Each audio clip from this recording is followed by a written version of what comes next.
اعوذ باللہ من الشیطان الرجیم بسم اللہ الرحمن الرحیم السلام علیکم ورحمۃ اللہ وبرکاتہ۔ ایک میڈیا ٹاک ہوئی، وہ میڈیا ٹاک جو تھی وہ اسد قیصر جو سابق سپیکر رہے ہیں قومی اسمبلی کے، اور جناب جو ہے وہ بیرسٹر سیف کی تھی، اور بیرسٹر سیف نے اس کے اندر تو امریکہ کو کہا کہ وہ پاکستان کے معاملات کے اندر مداخلت کرے۔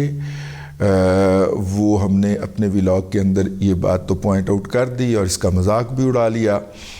لیکن دوسری بات جو تھی وہ انہوں نے جو کہی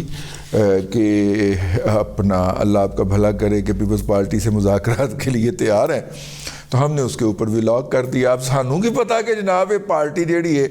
یہ چوتھے گھنٹے کے بعد اس سے یو ٹرن لے جائے گی، اینڈ دیٹ ایگزیکٹلی ہیپنڈ۔ اس کے 3 گھنٹے یہ اسٹاک کے بعد ہم نے ولاگ کر دیا اور گھر سے نکل کے کام شام کرنے کے لیے باہر کو جا کے خجل خوار ہو کے آیا جائے، کیونکہ شہر کے اندر آج کل وہ اس کا دورہ چل پڑا ہے پی ایس ایل کا، پاکستان سپر لیگ کا، اور پاکستان سپر لیگ کے اندر جو آئے ہوئے ہیں غیر ملکی کھلاڑی ان کو لاہور کے ایک 5 ستارہ ہوٹل میں ٹھہرایا گیا ہے، اور اس کے سامنے کا مال کا جو حصہ ہے، مال روڈ کا، شاہراہ قائد اعظم کا، وہ بند کر دیا گیا ہے، اور ٹریفک لشٹم پشٹم ہوئی تھی۔ میری بدقسمتی کہ میں ادھر کو جا نکلا اور پھر پھنس گیا، اور جن کی طرف میں نے جانا تھا وہ بھی بیچارے میرا انتظار کرتے رہے، اور ابھی بھی کر رہے ہوں گے جب میں یہ ولاگ ریکارڈ کر رہا ہوں، لیکن کیا کروں کہ میں ان کی طرف نہیں پہنچ پایا، اور پھر میں نے انقلابی فیصلہ کیا کہ پلے لوکا جتھوں جگہ مل دی ہے واپس ٹور جا، اگے نہیں جانا۔ میرے واپس پہنچنے سے پہلے مجھے فون آ گیا ایک جگہ سے، سنے ہی میں کہ کی ہوئے واپس لے آئے گئے۔ بیرسٹر گوہر صاحب جو ہیں، جن کو لوگ مختلف ناموں سے بھی پکارتے ہیں، میں نہیں پکارتا، بیرسٹر گوہر جی فار گوہر ہوتا ہے، پہلے جی فار غریدہ ہوتی تھی، اب جی فار گوہر ہوتا ہے۔ جی فار گوہر صاحب جو ہیں انہوں نے فرمایا کہ جناب پیپلز پارٹی سے تو بات چیت کرنے کا سوال ہی پیدا نہیں ہوتا۔ یہ کس نے کہہ دیا؟ وہ ماما بیرسٹر سیف نے کیا، جڑا عمران خان اندروں مل کے آیا۔ یہ جو ہوتے ہیں یہ ڈسیپشنز ہوتے ہیں، اور عمران احمد خان نیازی ڈسیپشن کا ماہر ہے۔ وہ ایک وقت میں 10 باتیں کرتا ہے، ایک وقت کے اندر 4 مختلف باتیں کرتا ہے کہ چاروں میں سے جو بھی بات درست ہوگی وہ اسی کی درست ہوگی نا پھر، اور اس نے وہ والے فارمولے کے تحت ایک وقت میں 2 باتیں کر دیں۔ بیرسٹر سیف کو جا کے کہا کہ تو جا کے باہر یہ بکواس کر دے، اور بیرسٹر گوہر کو جا کے کہا کہ تم جا کے پریس کانفرنس کے اندر یہ بات کہہ دو، اور یوں اس نے نیشنل میڈیا کے اوپر جو ڈیبیٹ انیشیٹ کروائی، اس ڈیبیٹ کے نتیجے کے اندر وہ سوشل میڈیا کے اوپر چھا چھو گیا۔ پہلے بیان کے بعد مجھے ایک ٹی وی چینل نے فون پہ لیا، بیپر وغیرہ لیا تبصرہ لینے کے لیے، تو اس نے کہا کہ جناب عمران آپ بتائیے کہ اقتدار جو ہے وہ عمران احمد خان نیازی سے اہم ہے، اپنے کو پا رہے ہیں کپتان، انہیں کیا اقتدار جو ہے وہ کپتان سے کتنی دور رہ گیا ہے، اور اب تو خیر اب تو مقتدرہ کی طرف سے اشارے بھی ہو گئے ہیں۔ میں انہوں نے اتنے پھاڑ لیا، میں کہا یار وہ کتنے کر کے اشارے ہوں نے، میں نے تو نظر نہیں آیا وہ اشارے ہیں، مجھے بتائیں تاکہ میں وہ اشارے دیکھا کروں جا کے یار وہاں پہ، ٹھیک ہے؟ تو وہ نہیں وہ دیکھیں نا جی اشارہ ہوگا ہی، تو پھر انہوں نے اس کو نامزد کیا ہوگا۔ میں نے کہا چلیے پھر بھی تو آپ نے تو وہ اشارہ دیکھا ہوگا نا، مجھے وہ اشارہ بتا دیں۔ اتنی جلدی آپ اتنے اچھے نتائج جو اپنے کپتان کے لیے نکلوانا چاہ رہے ہیں مجھ سے، میں کیویں کاٹ دوں تیری مرضی سے نتائج، ٹھیک ہے؟ تو خیر یہ بھی ایک یہ وہ ٹیم ہے نا کپتان کی جو پچھلے 10 سال کے اندر چن کے مسلط کی گئی ہے میڈیا کے اوپر، اور اس ٹیم کو اگر آپ اس لہجے کے اندر جواب نہیں دیتے تو وہ اپنا گھڑا گھڑایا ایجنڈا لے کے بیٹھے ہوتے ہیں، اور وہ ایجنڈا جو ہے وہ سامعین کے اذہان اور کانوں کے اوپر مسلط کر دیتے ہیں۔